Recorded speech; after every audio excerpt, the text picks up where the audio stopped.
G'day guys, welcome back to Leading Edge Cricket Podcast, episode 45. I'm Rob, one half of the Leading Edge Cricket Podcast, and today I'm joined by the wicket-taking, run-scoring, ball-catching co-host of the show, Rich. Hey, how's it going? That's a nice intro. Yeah, exactly. How often do you get introed like that? It sounds like you've had one hell of a day. It's been eventful, mate. We won't go into every detail. That's for another podcast, I reckon. But yeah, did all right, mate. Got 53 with a bat and 4 for 6 off 4. Nibbled a few out late on, mate. Burglary. Burglary. Someone get the swag back. That's one hell of a day at the crease. You know, you pay your £7. Sometimes you go out, £8, you mate. get a first Inflation. ball. It's gone up. £8. Bloody, I tell you what, cricketer today. But maybe it's the sport that's coming from putting it on the podcast saying, hey, skipper, you need to get this man up the order. He's averaging 50 odd this year. And then you go and bang out another 50 today and give your team 20 points. Exactly, yeah. Cracking team day, mate. Really enjoyed it. So, our skipper, though, he wasn't there. He was on holiday, sunning himself. Oh, skipper selection. You know, there's going to be an issue down the road. The substitute skipper comes in, puts you up the order, you score runs. You're causing headaches for the man in the week. That's both games when vice-captain Mr. James Faulkner has been in charge. That's where I've got runs, so...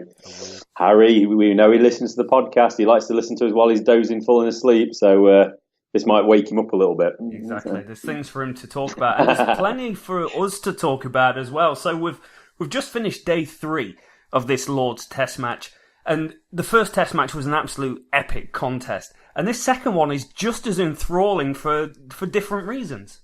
Oh, it's been incredible so far, hasn't it? Day 3, obviously day 1, complete washout. Very frustrating for anyone wanting to tune in. But the test has moved along at a pace, hasn't it? So I don't think we've missed that first day, have we, Rob? So, no. That first day, 107 all out for India. Wow. I mean, the ball was swinging round corners, wasn't it? The England bowlers took full advantage of conditions on day 2 for the first inning and just had the ball talking. Jimmy A, Chris Woke, Sam Curran, but especially Jimmy Anderson were absolutely marvellous. Brody, he bowled okay, but it wasn't really for him, was it? It was more for the swing bowlers. Yeah. And the Indian players. Virat Kohli, you know, even he was being opened up, really, wasn't he? Playing and missing, nicking off, getting dropped, nicking off, getting out. Probably Ashwin. They were the only 2 players that really looked like they kind of had it in order. Maybe Rahane to a point as well. But it was a really, really tough day for the Indian batsmen and a great day for England. Yeah, one of the finer days. It's one of them. You look at the clouds outside, you look at the conditions. You've got Jimmy Anderson, who's 36 years old, but there's more than enough life in the old dog at the moment. And you just go, oh, please win the toss, skip. Please win the toss, skip. And the ball was absolutely swinging round corners. Now, at Lords, I saw some stats around the average swing, and the average swing's at about 0.9 degrees at Lords when the bowling. But actually yesterday, on day 2, when Jimmy Anderson was on fire, the ball was going at 1.8 degrees, which is double the amount that most guys are used to facing, especially these Indian guys who are playing on the subcontinent. So it's not a surprise that you saw the wickets you did. Like Murali Vijay, the first wicket that Jimmy Anderson got, it was classic Jimmy. Classic Jimmy. What a ball. I mean, he only lasted 5 balls, you know, in the first over, you know, cleaned up, wasn't it? Just pitching around middle and took off, didn't it? It was just an incredible delivery in it.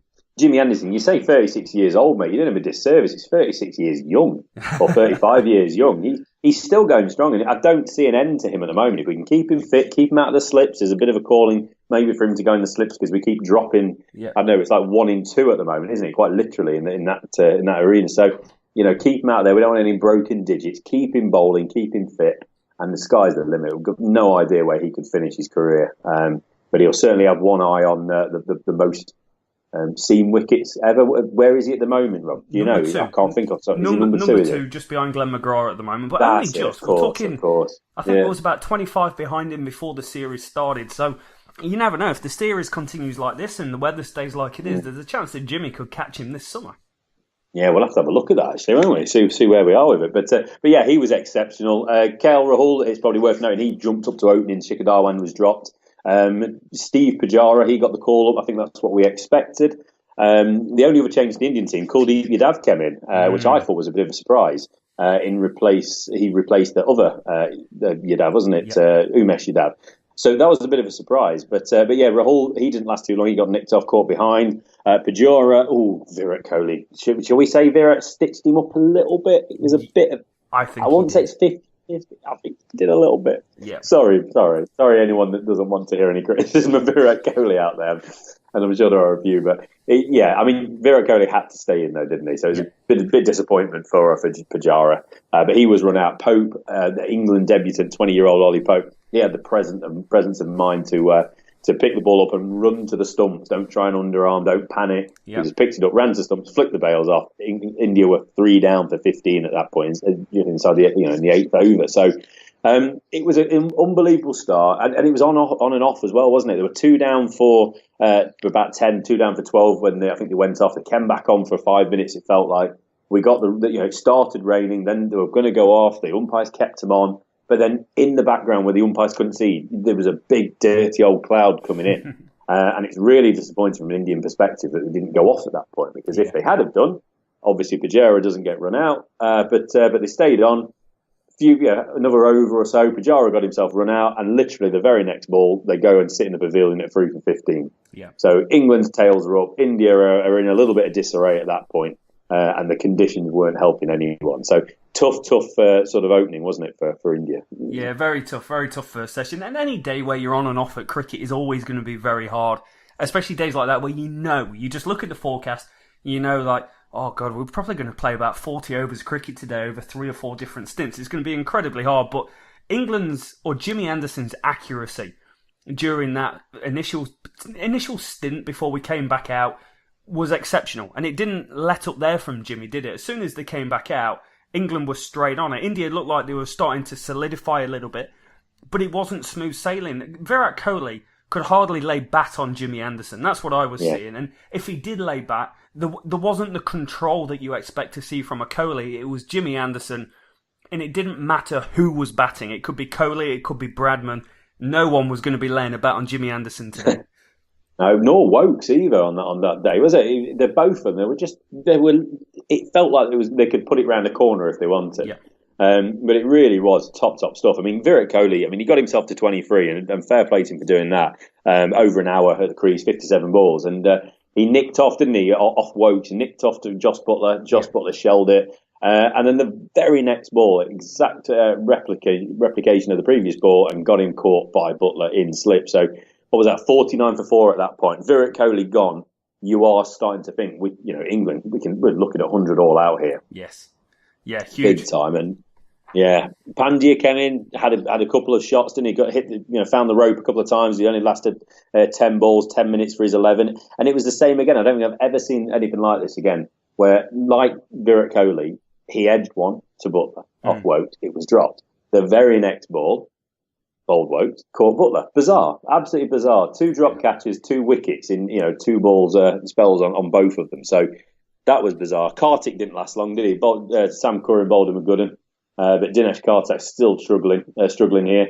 At this point, India really, really did not look comfortable at all. 62 for 6. What are they going to do? And then Rahane went not too long after.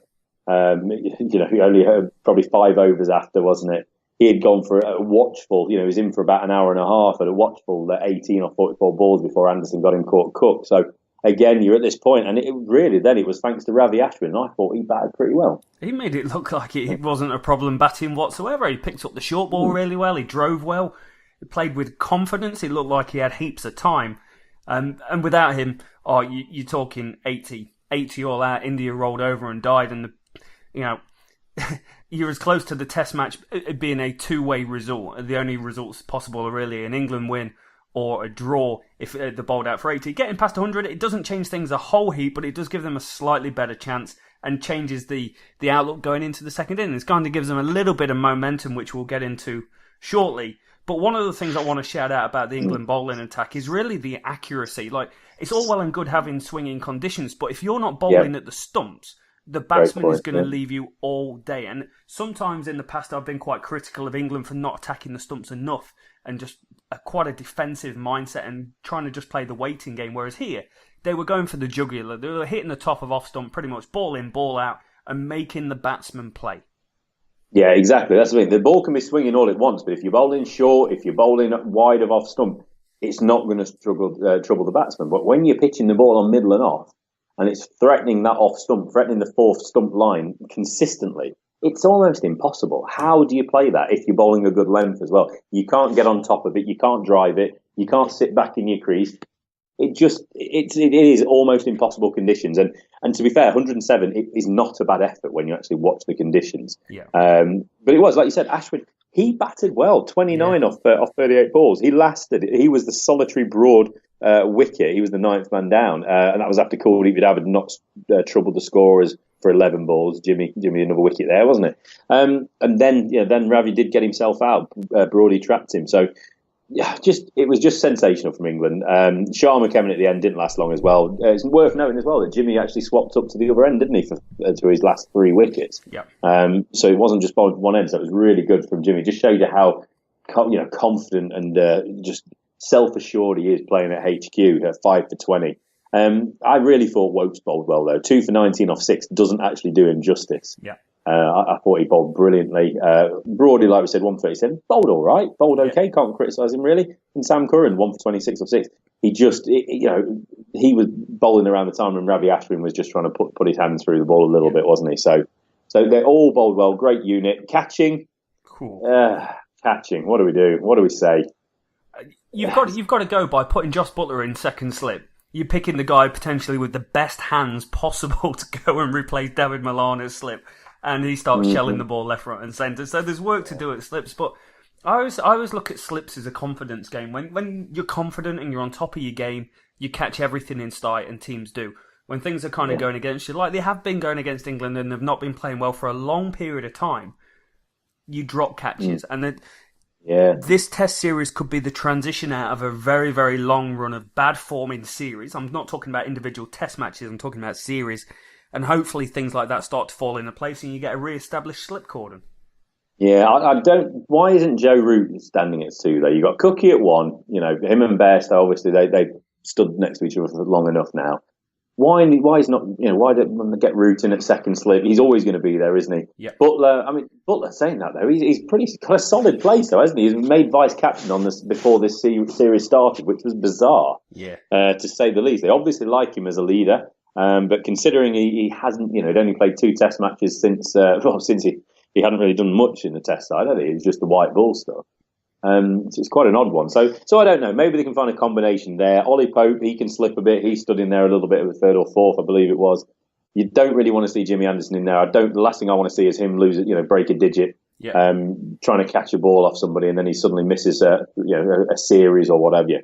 It's too long in his, too late in his career for him to be doing that. So I don't want to see that. Yeah. But England, they've got to be better. I mean, 107 all out. We can't be disappointed with that. The drops didn't cost us.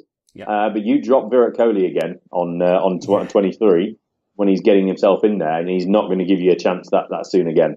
So it was kind of lucky for England, but 107, massive, wasn't it? On to today though, Rob.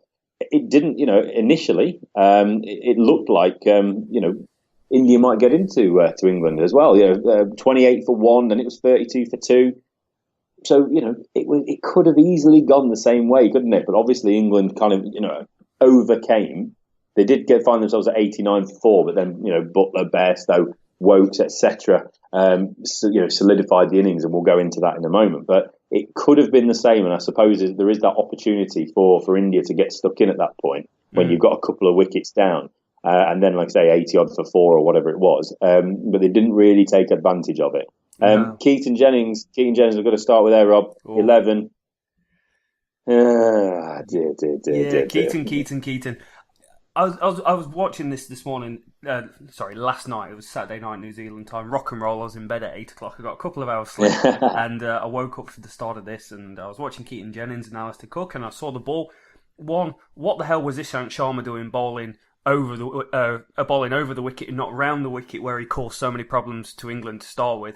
As soon as he started to make changes, it started to cause a few issues, and Mohamed Shami comes and steps up, nails Keaton Jennings from round the wicket, LBW, and it's got to go down as one of the worst DRS referrals I've seen in years. Brilliant. It was halfway up middle stump. Like I have no idea what was going through his head.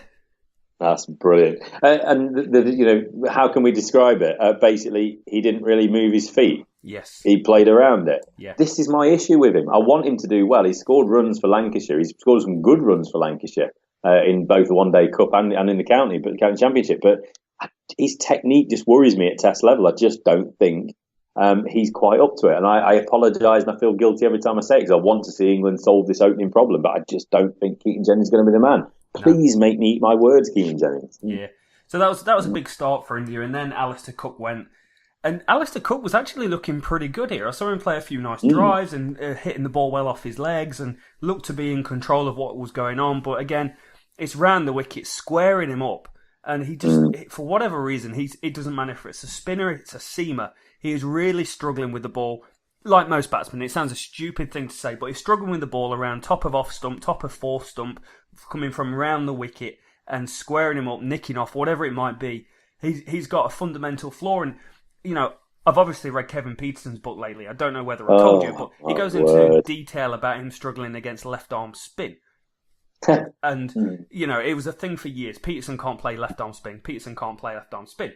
And I look at this and I go, well, this is a fundamental problem Alistair Cook's got that every single batsman in the world struggles from. The ball at the top of off stump, they don't know whether to go forward or back or just outside off stump. If you're a bowler, it's where you bowl to a batsman and you're probably going to cause them problems. So it's an interesting thing to highlight when you go, this batsman's struggling with the ball at the top of off stump, because somewhere along the line, every single batsman that's ever played cricket is going to nick off to a ball where they don't know whether to go front or back. The difference is this guy's playing at Test level against the best bowlers in the world who can bowl that ball in, ball out and set him up. Yeah, I mean, it's disappointing for Cook, really, wasn't it? 21 off 25, 84 strike rate, hit the ropes 4 times, looked in good nick, for want of a better term sometimes when you're talking about nicking off to the wicketkeeper. But he looked in pretty good order, but he did get a good one. Ishant Sharma bowled him a damn good delivery, squaring him up and getting the outside edge. So, you know, it is a little bit disappointing for Cookie. It's a shame that one, the way he was playing, that would have been brilliant if this would have been the innings when he did actually go on and get himself a good score, but that wasn't to be. Kartak mops up, Sharma got the wicket. Joe Root and Ollie Pope at the crease then. Ollie Pope, 28 off 38 balls, 3 boundaries. I obviously didn't get a chance to watch much of this, been away playing cricket today. So Ollie Pope, Rob, how did he look? I thought he looked all right to me. He looked like he fitted in. Quite a lot of energy going into the start of his innings, and you could tell it was his debut from me watching, and the amount of... You can just tell a little bit of nervous energy going on. If you ever watched an Ian Bell play, Ian Bell had a lot of nervous energy at the start of his innings. We'll come on to Ian Bell later. There's a nice segue if ever you go to see one. Drop. But Ollie Pope looked the same, but he didn't look like he shouldn't be there. And that's what you look for day one of a guy going out in a test match. Does he look flustered? Is he getting bounced out? Are the bowlers all over him? Does he look like he doesn't belong? Ollie Pope, he looked like he belonged. And yep, he got out. It was a decent ball, skids through, and he plays round it. It's going to happen. He's going to get out LBW plenty of times in his career. He'll be slightly disappointed to get 28 and out, but you put it in the context of the game. 107, and at this point, when Ollie Pope went and got out, England were 77 for 3, so it's a low-scoring contest, and he didn't do anything to make you go, no, he's not going to make it at Test level. I look at him and go, yep, he's got a bit of temperament, he's got a bit about him, his technique looks pretty solid, he looks busy. I think we've got a decent player. Yeah, good. That's what you want to know as well. What about round off stump? What about to the spinners? Any thoughts on there? It just looks solid. He looks like he knows his game inside out. He's someone who fundamentally wants to score runs through the offside. And that is something that bowlers are going to work out very quickly. He scores the majority of his runs in county cricket through the offside, loves driving the ball like a lot of players, but has got huge advantage. The guy averages at 80 and 90 through the offside in first-class cricket in his career in the 15-16 games that he's played. So he's going to have the ball targeted at the stumps a hell of a lot early on in his test career. And this is what's going to be the test and the difference for him, that these are world-class bowlers bowling at the stumps, bowling into his legs that are going to look to set him up, get the ball skidding in or coming back into him to try and trap him in front of the stump. So it's how he goes about his game and how he changes his game to make sure that he's playing straight. It did come slightly across the ball on this one. So credit to the Indian bowlers, because they've obviously, done the research and gone, hey, this is what we need to do to go and get this guy out. Ollie Pope, bit of work to do to try and make sure he doesn't do that again, but it's going to happen again in his career. It's cricket. You don't score 100 runs every time you come to the crease. No. So it's a positive start. It'll be interesting to see, if he gets a bat again in this Test match. but it's nice to see that he's settled in pretty well. Credit to Hardik Pandya for the wicket there as well. He actually got himself, that was the first of his 2 wickets he's got so far in this inning. So yeah, Ollie Pope went, then it was Bairstow and Root, wasn't it? Probably the 2 gun batsmen for England. This is where, these are the guys that should be scoring most of the runs for us. Root would have been a bit disappointed, relatively steady, 19 off 53. Relatively steady, that's steady, isn't it? Shami got another wicket, got another LBW. LBWs were in the game, weren't they, early on? 3 in the top 4 LBW. So he got caught in front just before lunch. That was a nice pick-up.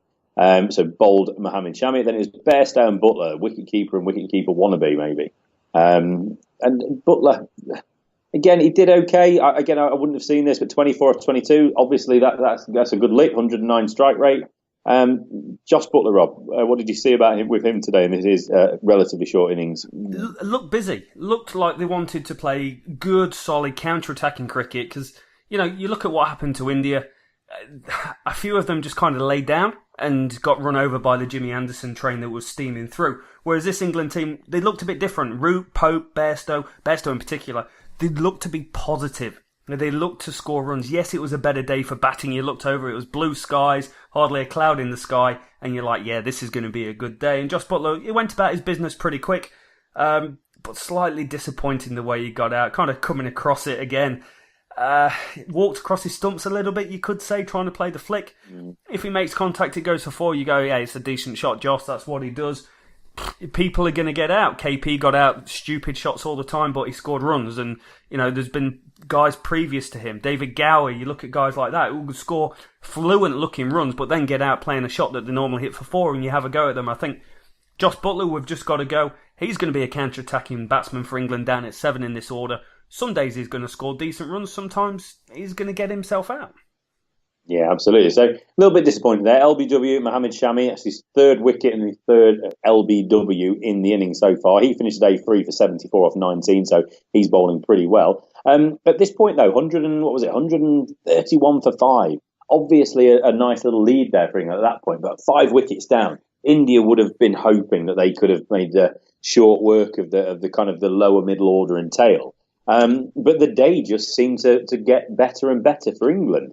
Bairstow was joined by Chris Wokes at this point, and just before the end of play, a little while before the end of play, Johnny Bairstow was dismissed by Pandya, his 2nd wicket, caught behind by Dinesh Karthik, for 93 off 144, just under a 200 partnership for Bairstow and Butler. So if people out there are doing the maths, that will tell you that Chris Roger Wokes, Rob, just in case you was wondering what the R of CR Wokes stands for, who has a middle name Roger? Roger? Seriously. I'm sorry if anyone's got a middle name Roger, but why would you call your kid Roger? I don't know. His dad must have been in the Air Force, mate. Roger? Over and out. Well done, darling.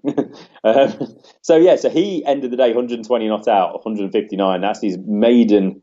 it's certainly his first century at Lords. Is it his first century for England, Rob? Yes, it is. Yes, it is. Yes, he was averaging 27.83 before that. It's 450s to his name, but no previous high score of 66. So very well battered, Roger. So he did really well. Obviously, Bairstow, he went to 93, caught behind. Just a really, really, impressive batting lineup from him. Really, obviously, his body language sounded pretty low when he went off. I did see that. Again, talk me through Johnny Bairstow's innings, Rob, if you can. Yeah, Bairstow was solid. I sometimes get critical of Bairstow because he goes so hard at the ball with his hands. And we saw in places like New Zealand where the ball was swinging, he really, really struggled. He'd pop up a cordon boulder or he'd nick off early. This was Bairstow, one-day mode Bairstow, where he's just timing the ball so well. And India was searching for wickets. England are 5 down for 1-3-1 and they're searching for the next wicket. I feel they strived a little bit too much. They forgot about the basics of cricket and bowling the top of off stump. They bowled slightly too full to him at times and he drove them to pieces. Down the ground, through the leg side, through the offside. And we're not just talking about the ball reaching the boundary, we're seeing the ball fly over the boundary rope. He was hitting the ball so well. And I was gutted when he nicked off. And he nicked off, the ball wasn't quite there to drive. It was probably a better length that the Indians should have been bowling more regularly. But he went at it the same that he had done for the previous 93 runs. He went hard at the ball, looking to hit the ball to the boundary and nicked off, and Hardik Pandya gets a pretty big scalp for himself. Yeah, your strengths, your weakness, quite a lot in cricket, isn't it? So, if he does go hard at it, he's going to score a lot of runs by doing that. But obviously, he's also going to put himself at risk occasionally as well. But it's the way you play, isn't it? And Bairstow, it's a shame we didn't, another 7 runs, and we're talking about Johnny Bairstow in a slightly different way today. But that'll come. He's starting to just work to kind of get himself from good to great, isn't he? Yeah. In Test cricket, so that's great to see. Like I say, Wokes 120 not out, brilliant. What a great selection. Obviously, we question it a little bit just for the consistency of, what cricket has Wokes been playing?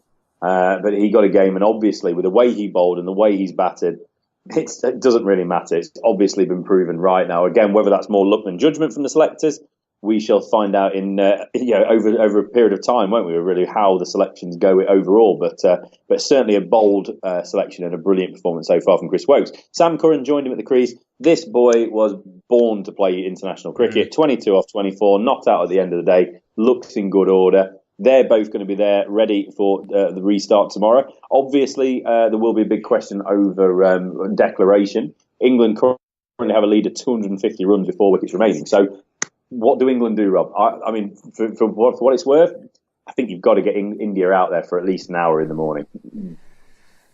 Yeah, as in to keep them out in the field for an hour in the morning. Sorry. Yeah, I agree with that. The weather's going to be a problem. There is more rain forecast for the next 2 days, and as he says that, he's quickly trying to pull up the Lord's forecast. But from what I was reading earlier, Sunday and Monday, there's potential. It could be very, very wet. 40% chance of rain tomorrow and 50% on Monday. Sorry. So I think England need to actually get India in there pretty quick. I think maybe fair call. Bat for an hour, see if we can get up to a 300-run lead, and then you've just got to back yourself. India are not going to win this Test match. The only 2 results possible is a draw and an England win. And it could even be where you start day 4, you've got a 250-run lead.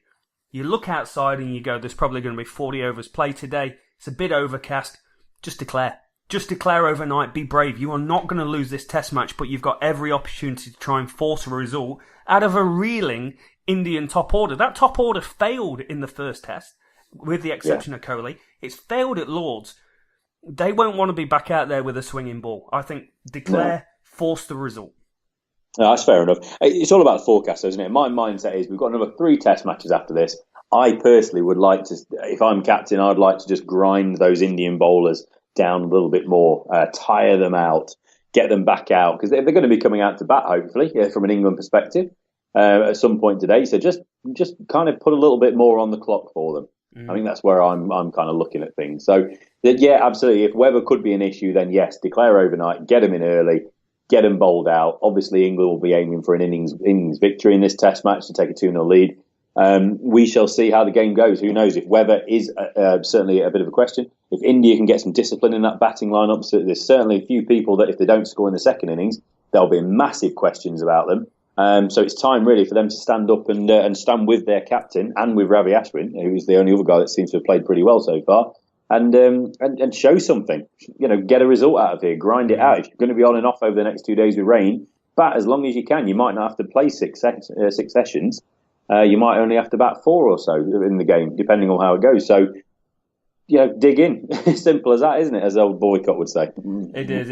It needs a bit of gumption, a bit of gusto, and a whole heap of grapefruits to try and get India across the line. They need to show something that they've not shown in England since possibly Lord's in 2014, the last time they won in England a Test match. So that's where they kind of need to roll themselves back to.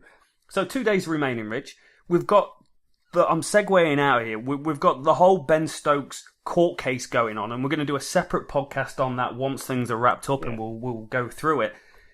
The question being, Chris Wokes has just bowled superbly and extracted 1.8 degree swing. I love stats. 1.8 degree swing. Okay. He's now averaging 32 with the bat and 33 with the ball in Test cricket, and bowls at an average speed of 135 k's. Ben Stokes averages 34 with the bat and 33 with the ball, and bowls exactly the same speed. However, Ben Stokes is in a miserable run of form. Yes, he bowled better last game. He's in a miserable run of form with the bat. What do you do, potentially, for the third Test match when you've got a guy like Wokes who's in the runs and wickets? What a question, isn't it? It's such a tough one, isn't it? I mean, we were just kind of touching on it before we got back on because we don't want to go into the court case at the minute, but it's not looking promising from the outside looking in, is it, at the moment? It's certainly not how it was sold to us, let's say, in the immediate aftermath of the incident. But you look at this England team: Cook, Jennings, Root, Pope. Okay, there's your 4, 5 Bairstow keeper, 6 Butler. That sounds better. Yep. 7 Wokes, 8 Curran. Curran's looking like he can certainly bat 8, maybe even 7. Give him a little bit more time. So you got 7, 8, 9 is your spinner, whether that's Rashid or whoever. 10, 11 is Broady and Anderson.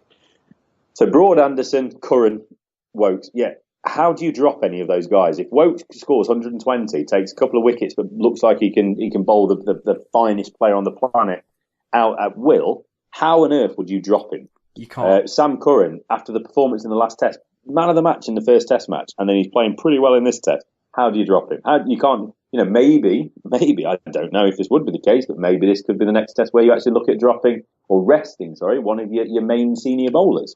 But we haven't won the series yet. No. And if England go 2-0 up in this Test match, and I'm getting ahead of myself, but if they go 2-0 up and then they win at Trent Bridge, that's when you can take Stuart Broad out or Jimmy Anderson and rest them for a couple of games and get in, the young fella from Essex or whoever. And that's when maybe you can get Stokes back in. But I think it's a big question is if he's going to be available. Yeah. Because it could be a bit of a messy situation for the ECB if this court case doesn't quite go the way they maybe initially anticipated. Yeah. I'm going to make the assumption Stokes is going to be available. And I'm also going to make the call if I'm chairman of selectors and say, I am going with Chris Wokes for this third Test. And I've got a feeling that's what they might do. They might give Stokes a bit of a week R&R. Go and chill out, rest your brain, mate. It's been an emotional time for you. But also, it almost gives the chance for the headache selection to go. If Wokes goes and fails in the next Test match, in the third Test match, and then it becomes a very obvious decision for Stokes to come back in. So you delay having to make a decision by giving Stokes some R&R or go and have a net, go and have a game of county cricket, whatever you need to do just to get yourself back together after a pretty emotional time. Yeah, I think that's the sensible way, isn't it? I mean, it's all a bit theoretical, isn't it? I think what we're just trying to make the point of is Wokes has come in and played unbelievably well. Sam Curran has done fantastically well so far. Anderson is on absolute fire. Broady's bowling damn well as well, in my opinion. And at Trent Bridge for the next Test, he's got to play. He has to play at Trent Bridge, home of Nottinghamshire, his home, the home of his 8 for 15 against Australia a few summers ago. He has to play. So it does become a massive question of where Stokes can play if he was available. So, and at the minute, with the bat, he's not quite doing it. So it would be really you're looking at a bowler's dropout rather than a batsman. But yeah, let's see how it all shakes out. Another question just before we move on from England and India. I don't know if you saw it, Rob, but we got a comment through Facebook from Jim Mackay, one of our old pals who we've used to play cricket with over in Newark. Yeah. How you doing, Jim? If you're listening, he's moved over to China now. He's doing great for himself. He put a question to us a week or two ago, saying if Rashid can get a Test call up without playing 4-day cricket, do you think others will follow suit, and where will it leave the game? So I think that's a hell of a question, and it really does pose the question that we've not really covered, have we? We've covered Rashid and the situation with him, but we haven't really covered the implications of his selection. Yeah. I think it's a very, very nervy ground that England are touching on at the moment, where if you want to go and kill off first-class cricket, this is how you go and kill off first-class cricket, because you basically make it mean nothing. Hey, go and grind, go and learn the 4-day game. In fact, no, sorry, this guy's scoring runs in 2020 cricket. He only plays white ball, doesn't play first-class cricket. He's going to come in and fit the mould for England. I don't think we will ever see any consistency out of this England selection team that we've got. We're going to see white ball selections. We're going to see red ball selections. We're going to see young guys. You may even see the odd old guy kind of thrown in just as maybe the go of horses for courses every now and then. Yeah. But I think it's a very dangerous ground that they're treading on with what they're going to do to first-class cricket, to the first-class cricketer, to the first-class cricketer's career. How do you, unless you are a white ball superstar, go on and play cricket for England? Well, I've got to go and grind, and especially if you look at a spinner, because a spinner is such a great example. It is hard to be a spinner in first-class cricket. And there's young lads plying the trade, Parkinson, Verdi. There's all these guys, Dominic Best, who want to go on and play for England, who are doing the right thing. And they're playing 3 formats of cricket. They're learning to bowl the longer format. And the great example of how hard it is to transition from white ball to red ball cricket is Kuldeep Yadav. Kuldeep Yadav, not played first-class cricket in a while, white ball superstar for India this summer, bowled like an absolute drain today, trying to do too much. Rashid Khan, when he played for Afghanistan against India, tried to do too much. There's a knack to bowling 40 overs in a day, and it's not trying to bowl a wonder delivery and a flipper every third ball. It takes time. It takes working out a batsman. It takes pressure. It takes dot balls. And it's a skill set that could well be lost by going ahead and just going, hey, white ball, hey, you guys. More and more people will follow suit, I think, to going white ball only. I think it's going to be only the special ones. And I say special. Josh Buttler is a special hitter of a cricket ball. Adil Rashid is for years he was touted as England's next big thing and the first lot of the kind of the Asian Yorkshireman coming through who's going to be able to play for England. I think you've got to be something special to be a white ball only player and play for England. I don't know if it's going to be a regular thing, but it is a very, very dangerous thing. Yeah, exactly. And they did kind of say that, from next season, you've got to be contracted, at the very least, contracted to be playing red ball county championship cricket to be selected. So I think that is being put in place to make sure it doesn't happen too often. But if more and more do go to that, England have already set the precedent that they will select. That Josh Buttler was selected on the back of white ball cricket. So it seems that they put more value in T20 form than they do if somebody's playing a little bit of red ball cricket, but maybe not consistently. So it's a strange one, isn't it? I think hopefully it doesn't impact too much, and hopefully not too many people follow that route. But maybe one or two will go, do you know what? I wasn't sure about this, but Rashid got a game, didn't he? So so maybe they won't. I don't know. There may be ways round it where they say, I'm not going to play. I don't want to play particularly red ball cricket, but I'm not going to sign an only white ball cricket contract. But who knows? On to another point made, Kuldeep Yadav. I'm still surprised Jadeja didn't get the call. He's got a counter-attacking element with the bat. He's an experienced performer. Number 3 ranked bowler in world cricket in test matches. I just wonder if Jadeja should have been the selection. If maybe the selection of the Indian side has just been a little bit fuzzy at the moment. It surprised me. Yadav did pretty well, but by the end of the ODIs, we did start to see a bit of a reaction from the England batsmen, didn't we, about him? So Jadeja, with that extra ability with the bat, the counter-attacking instinct, the aggressiveness with the bat, maybe he would have been a hell of a player to have in this side when you're considering how well England bowled at them. Yeah, definitely. I feel it was the wrong choice. I feel Jadeja and even Pujara in the first test match, you've got 2 guys ranked in the top 7 players in the world in batting and bowling test cricket. Yeah. Let's just go with a completely rethink team. It's bizarre from Cricket India. It really, really is. Their best team probably hasn't taken the field, and we might not see it until the 3rd test, which is an absolute shame because they could find themselves 2-0 down. Absolutely. Last word on the current test match, India-England test match at the moment. Hat tip to Barmy Army for tweeting this out to me. Or not to me, but tweeting this out, and so I saw it. Most wickets by a fast bowler against India, Rob. Going from 4th to number 1, Andy Roberts 67, Malcolm Marshall 76, Imran Khan 94. Who's on 95 now? The number 1 dog, Jimmy Anderson. Yeah. Most wickets by a fast bowler against India in test match history. Jimmy Anderson, what a legend. Yeah, absolute legend. Honestly, when he's done and dusted, we'll look back and go, wow, how talented was this guy? To me, I look at him and go, he's the most skillful bowler that I have seen play cricket in 30 years of watching it, other than Shane Warne. Honestly, I rate him that highly in terms of just actual being able to skill out a batsman. Not raw pace, not raw this, just a wonderful, wonderfully talented cricketer.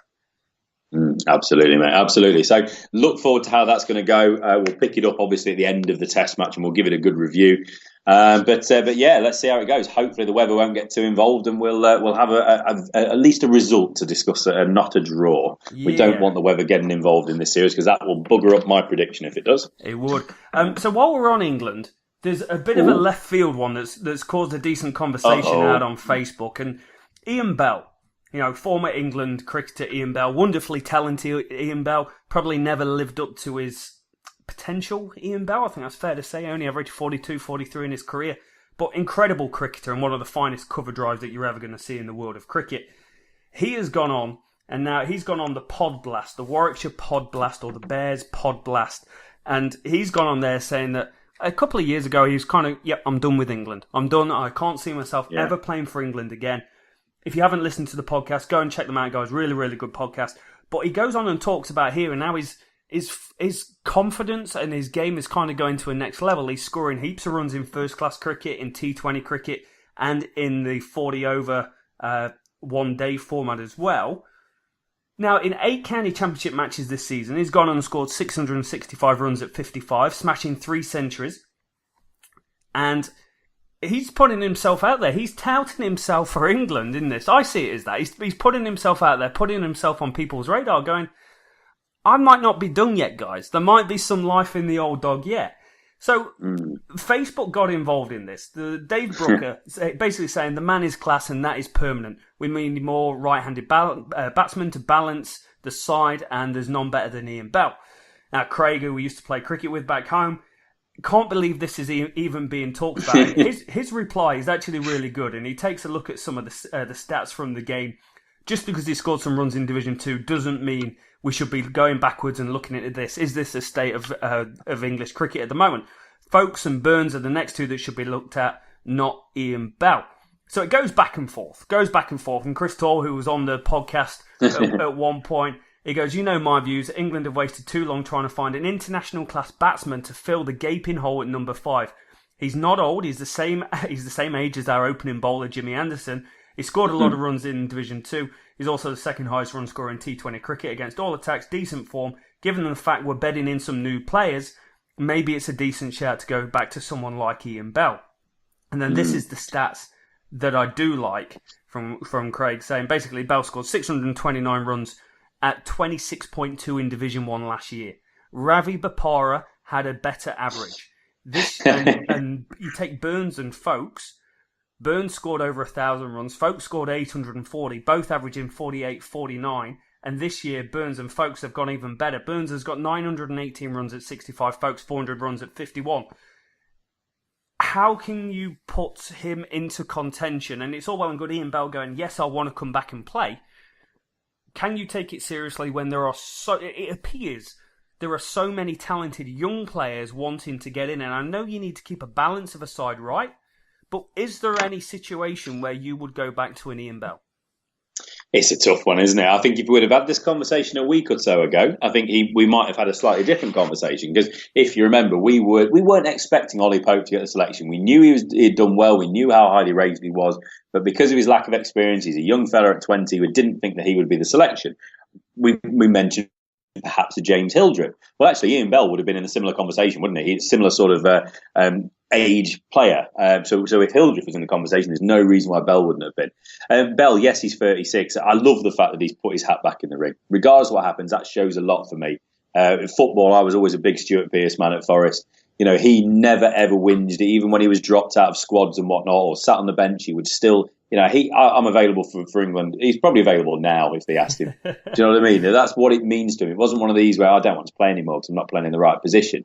I love the fact that Bell's made himself available again, or if he was never not available. You know what I mean? Yeah. 7,727 runs in 118 test matches, 42.69. Brilliant record. 1 wicket, just add that, 1 wicket for 76 runs.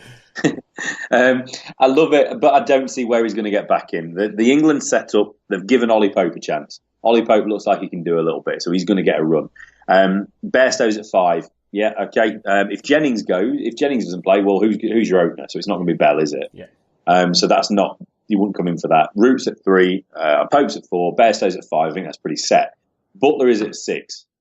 At the moment, they love Butler. They've given him the vice captaincy. Potentially, he could go to 7, but then you've got a conversation somewhere else. So I don't see where he fits in. I think a couple of weeks ago, when you're looking about Dawid Malan, then yes, Bell could have come into it. But no, I don't think we're in a position now anymore. Love the guy. I wasn't always sure about him, but he was one of the most effortless batsmen you could ever wish to watch. Loved watching him. Loved being at the ground to watch him as well. He's such a great timer with the ball. And again, I've mentioned it a few times, but the 2010-11 Ashes series in Australia, when I was lucky enough to be out there, he absolutely kind of took it to the Aussies. They used to give him plenty of crap, didn't they? Call him the Shermanator and all that sort of stuff. Tried to belittle him. He came back with an absolute just a really sort of aggressive sort of mentality display in that series and other series as well around that time. And, I've got a lot of fond memories for him. So what a player, but I don't think it's a conversation really it's going to interest too many people in kind of the real world. Yeah. I think thanks, I agree but no with thanks, you there. Ian. I think if he'd scored these runs last year in Division 1, and then England were struggling in New Zealand and Australia in the start of this series, trying to find a number 5, yes, the conversation's there. But now you've got guys like your Folkes, your Burns, your Ollie Popes, Joe Clarks, really good, solid, young players, scoring runs in all formats. England like that. I think Ian Bell's time has been and gone, but I'll remember him with huge fondness. He was so good in those Ashes series at home. He scored 3 centuries in one Ashes series in the home series that got us the win. He was just an incredible batsman, incredibly talented, but the time has been and gone, my friend, and you should enjoy a bit of county cricket. Why not go and take yourself out, go and play in the CPL or the Canadian League or something like that? You could even say you could go and play in the CPL, Rich, which I think is a very apt segue that I'm really trying to emphasise the CPL. Wow, CPL. I don't know what you're trying to say, Rob. I don't know. Something to do with the CPL. I don't know what a CPL is. I feel like it's like a hamstring injury or something. Caribbean Premier League. Bloody awesome. It's all going off over there at the moment, isn't it? The season's just started and there's about three or four games down. Yeah, definitely. But I mean, just before we touch on it, Rob, it's just probably worth mentioning what West Indies have been up to. West Indies cricket. They've been busy boys, mate. They've had 2 test matches against Bangladesh. They've hosted Bangladesh. Windies won both of them massively convincingly. If I tell you that they won the first test by 200 innings and 219, and the second test by 166 runs, I think we can say that they absolutely destroyed Bangladesh, can't we? Yeah, that's fair enough. That's horrendous. Bangladesh first innings. They lasted 18.4 overs. Were bowled out for 43. West Indies put 406 on in response. So I don't think we say let's have a look at the track when both teams have had a bat. We'll have a look at it. Well. Yeah, that's not so good. 144. So that was a hell of a test match. Braithwaite 121. Kemal Roach 5 for 8 off 5 overs. That's almost similar to my figures, mate. That isn't it? And Shelling Gabriel 5 for 77 as well. Kemal Roach man of the match in that test match. Second test match though. Jason Holder, I like what he's doing. 3 for 30 in the first test match.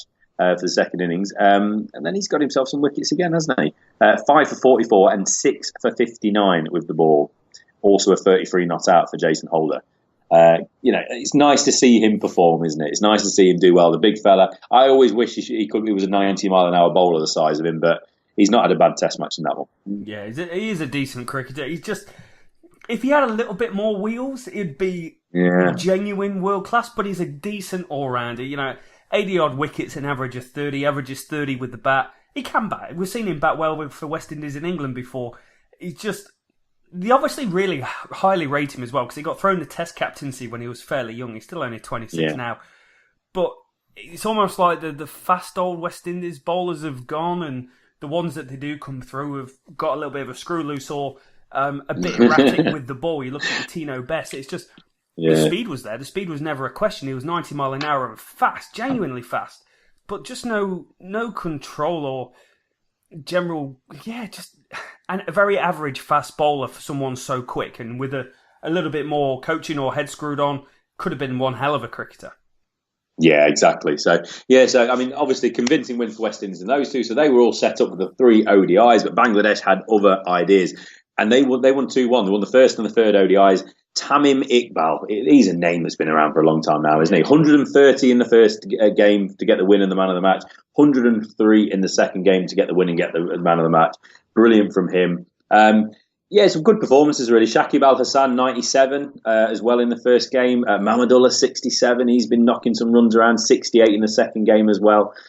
Second game West Indies did win. Shimron Hetmaya 125. So plenty of runs in this series.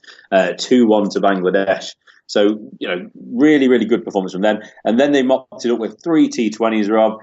And again, Bangladesh, 2-1 to Bangladesh. So they might have lost the first 2 test matches, but then they won 4-2, if you like, in the white ball stuff. Good old Dre Rus was man of the match in the first T20. I think we might mention him in a minute. He got himself a 35 not out and just really got him over the line in a rain-affected game. Tamim Iqbal again, man of the match for Bangladesh, got 74 in their winning score in the second T20. But good cricket. Sounds like, we don't get this on TV, so we're not going to see this, but we've looked into it and read about it. It sounded like some good cricket. It was a tour of West Indies and the United States of America. So I believe they did play some games in the USA as well. So they're growing the game out there, and that's what we want to see. And they had the Canadian T20, didn't they, not long ago? So it's great that North America is getting a bit of cricket. We're spreading the love, sharing the word of cricket, aren't we? Getting people out there to engage in the game. So a good series. Nice to see Bangladesh come back after that tough Test match series, Rob. And yes, CPL has now begun, hasn't it? So do you want to have a little natter about the Canadian Premier League? Caribbean? Did I? Well, Canadian. I don't want to talk about Canadian Premier League. Well, maybe not. Yeah, maybe we'll talk about that later.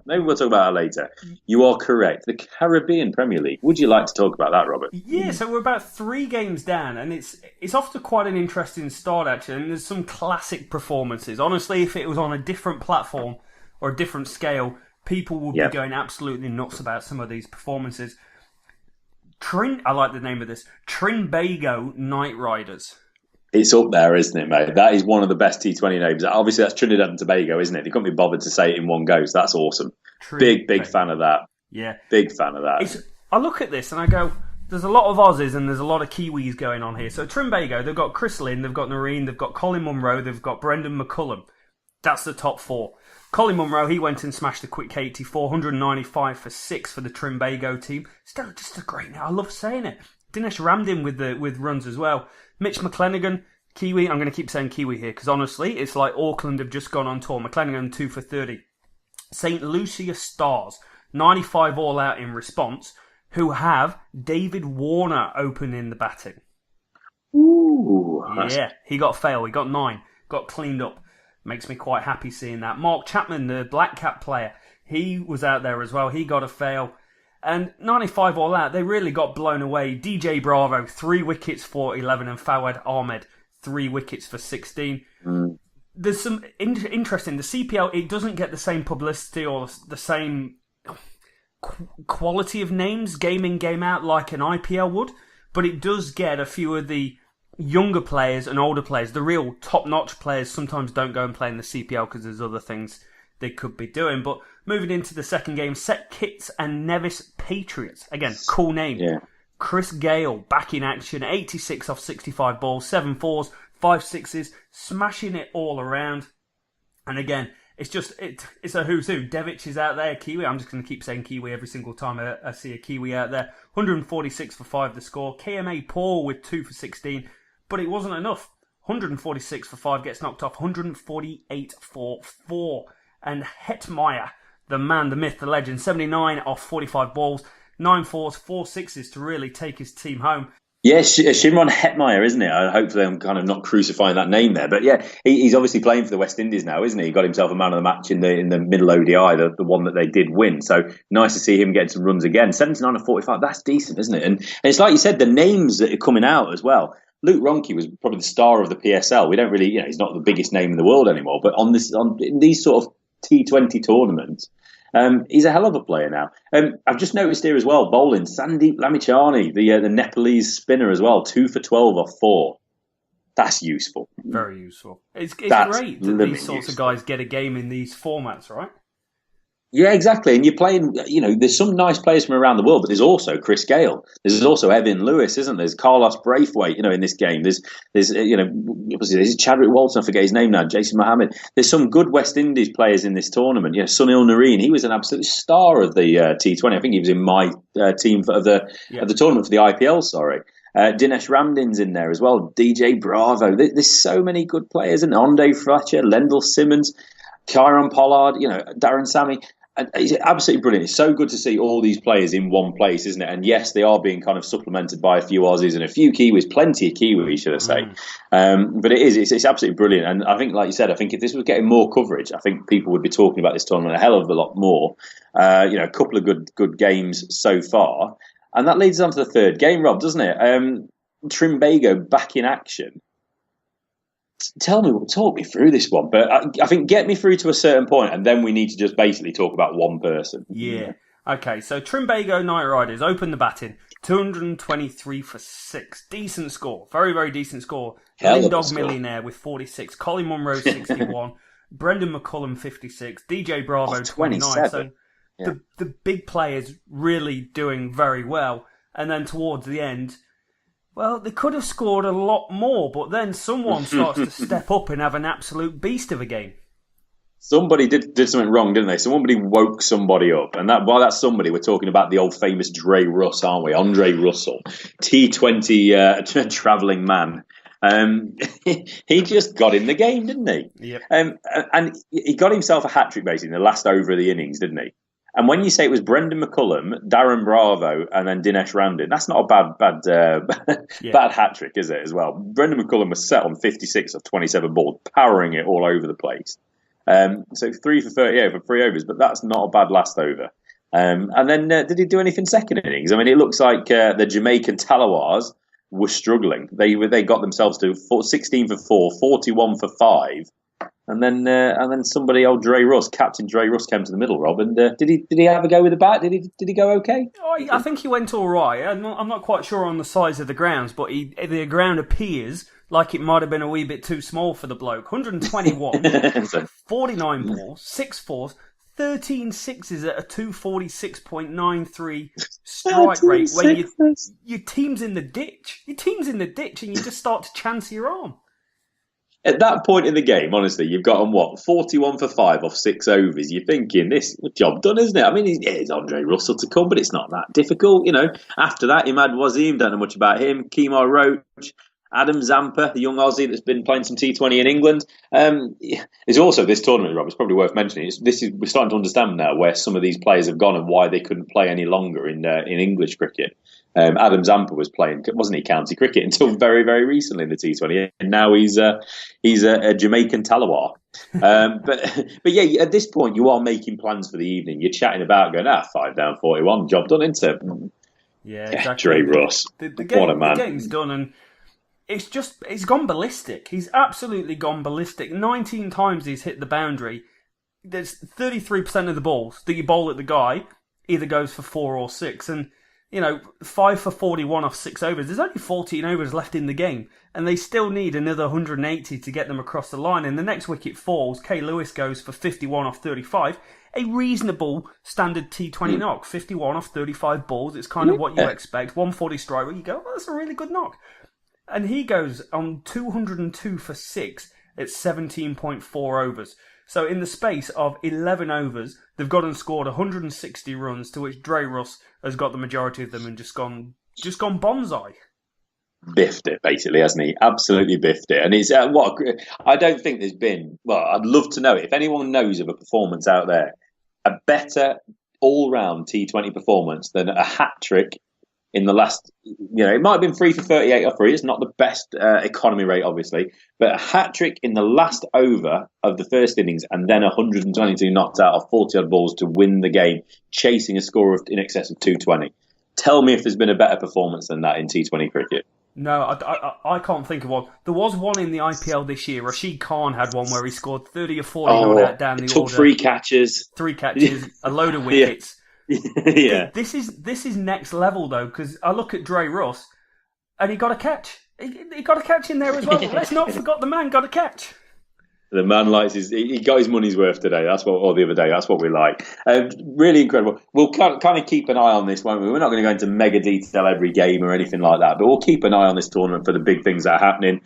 One of the things that made me chuckle, Rob, I've seen this on video as well. Sohail Tanvir. Sorry, we're about to get my cat making a debut on this podcast. So climbing on the laptop. Sohail Tanvir, I don't know if you've seen this, but he's been fined 15% of his match fee. He's playing for Guyana Amazon Warriors, what a name as well, against St Kitts and Nevis Patriots. He dismisses Ben Cutting, and then he basically gives him the double middle finger as he's dismissing it.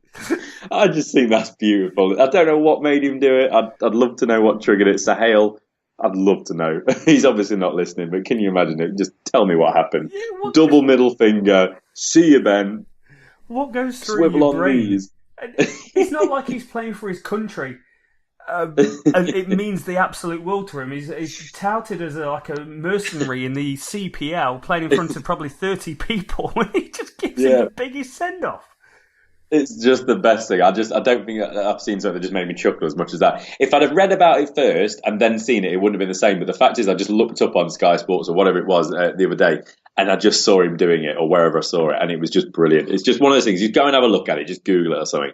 Yeah. Sohail Tanvir, the big unit. Just what were you thinking? But it's blooming funny, so I'm pleased he did it. Yeah. So. Yeah, CPL's up and running. It's quite an interesting competition. We will touch base. There's only 5 teams in it. There's not a whole host of cricket going on, but it will be quite interesting to stay across.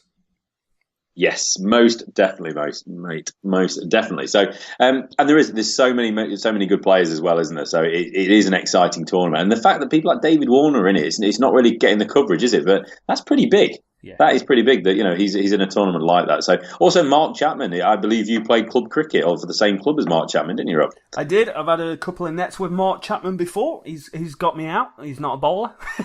That's all we need to know about that. Exactly. Everyone was like, oh yeah, this guy's really good. I didn't know who he was at the time. I think he was playing for Auckland.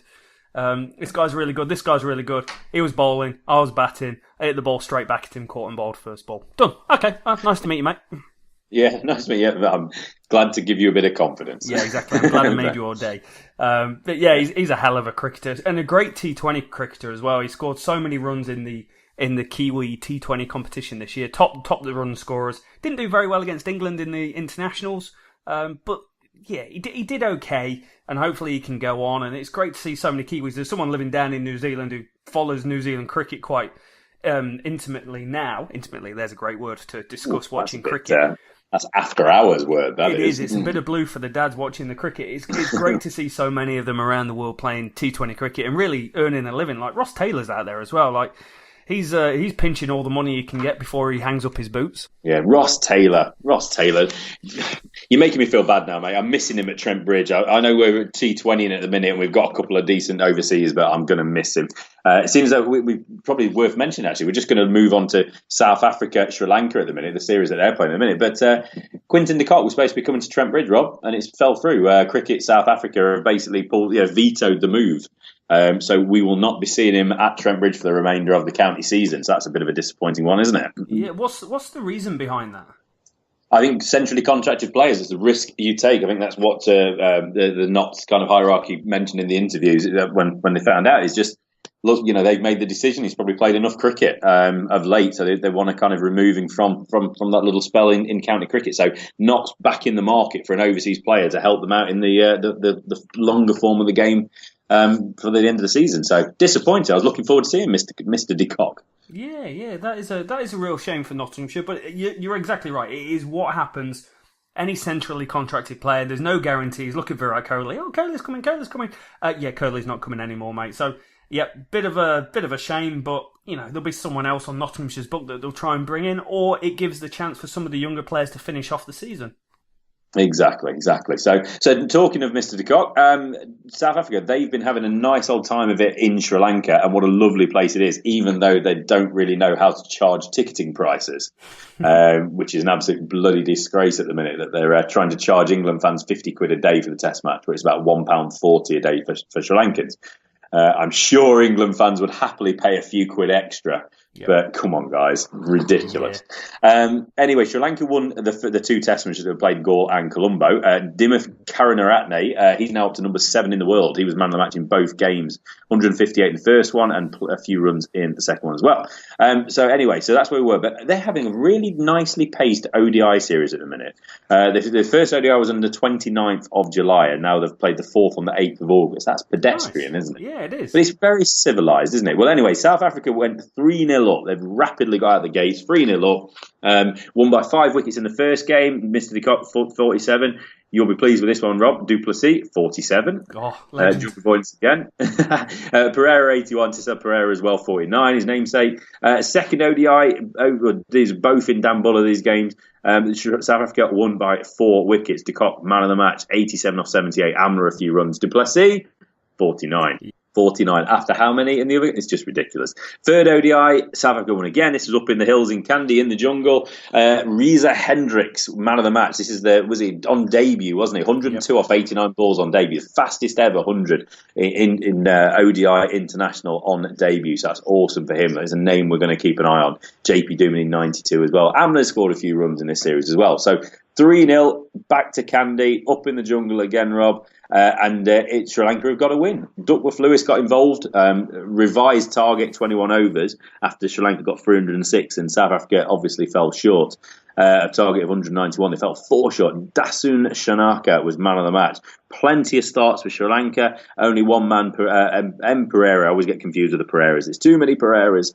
Got himself 50 and Shanaka down the order of 65 off 34. And then, South Africa didn't really get going. They just kept losing wickets at intervals. So 40 for Amler, 38 Dumi, etc., etc. So 4-1 so far. We've got one more ODI to come, Rob, and then we have one 2020, and that wraps up another series. A couple of games in Colombo to come. So good to see plenty of good crickets being played around the world at the moment, mate. Yeah, a hell of a lot. It's always a hell of a lot of cricket to talk about, especially with the T20 competitions around the world really add a lot to the global calendar. So if you are one of those players that goes around and plays in the CPL, the IPL, the AFL, whatever you want to call it, you're going to be playing a lot of cricket. You're going to be travelling a hell of a lot of time. And, for people like us, and we try and stay across as much cricket as we can, every single week it's like, oh, this competition's going on. Oh, this competition's going on. The Afghanistan Premier League is going to be in operation for the first time this year. I think it's the first time this year. I've seen a few tweets going out about that. So they're just heaps and heaps of cricket to stay across. Absolutely, mate. Absolutely. And that's one thing we never realised when we started this, was it how much cricket is being played. We always knew there was a bit going on, but never realised it was so sort of, one after the other. And one that we've never mentioned, Rob, that we've probably mentioned in passing, and then we actually accidentally mentioned it a couple of times today, but just to put a cherry on the top of it and just make sure we're well up to date with everything after our inconsistent podcast of late, is the Canadian T20, mate. I think the setup of it was a little bit club cricket, wasn't it? But the names there, the Warners, the Steve Smiths, etc., were playing, and it got finished in June, July. It was played. Vancouver Knights beat out West Indies B, or a Windies B team in the final. They were the two gun teams during the competition. Warner and Smith, like I say, they played, didn't really set it alight though. But yeah, it was nice to see that the cricket again is, like I said, with the tour, we're playing a bit in America, between Bangladesh and West Indies. It's nice to see cricket being played in other parts of the world where it's maybe not been so popular over the years. Canadian international Saeed Zafar, he got the win for the Vancouver Knights with man of the match performance in the final, 79 not out off 48 balls. So good for him. Individuals, Rob, Lendl Simmons, he was top run scorer, 321 in 8. And also with the ball, Sheldon Cottrell, he's a 28-year-old left-arm seamer. He's took 16 wickets for Vancouver. He just pipped Aussie spinner Fawad Ahmed, Lasith Malinga, we know who he is, and Peter Siddle to the top spot. So some nice big names in that. It's good to see more cricket being played. Yeah, it is. A big fan of anything trying to take off in America. It's a very, very hard market to try and get into. But I like the fact they've gone to Canada. I went on Canada honeymoon last year and I saw there was a Vancouver team, which is, I went around British Columbia, spent time in Vancouver. I was like, oh, I like that place. I really hope they win. That's my team. Yeah, too right. And they certainly did, mate. So you've picked well. Picked well. But I think that'll do it for today, mate. We're 3 days into an epic contest again between England and India, and it could be one hell of a finish. We could see India holding on, trying to get a result. We could see England pushing for victory, or we could just see it washed out. So there's a whole lot in play. I think we've put to bed the Ian Bell conversation around selection. CPL's underway. Sri Lanka South Africa's kicking on. And things at the podcast are going A-OK. The website's continuing to go, where the rebranding and logos are going through redesign at the moment. So it's exciting times. Absolutely. And we'll as soon as the website is ready to go, it'll come with some new content as well, won't it? We'll get our writing caps on soon as well. Maybe put out a couple of bits to see if you keep enjoying listening to us. Maybe you'll like to read what we've got to say as well occasionally, and hopefully get some other people writing a little bit as well, Rob. That'll be exciting, won't it? Exactly. Yeah, it's very exciting. We've got about 10, 12 writers from around the world at the moment who are interested in writing for the website. So it's exciting times. Anything else from yourself, Rich? No, I'm all good, mate. I'm going to go for a shower. Excellent. Enjoy your shower. I'm going to go for my second cup of coffee of the morning and crack on. But guys, you've been legends. Till next time.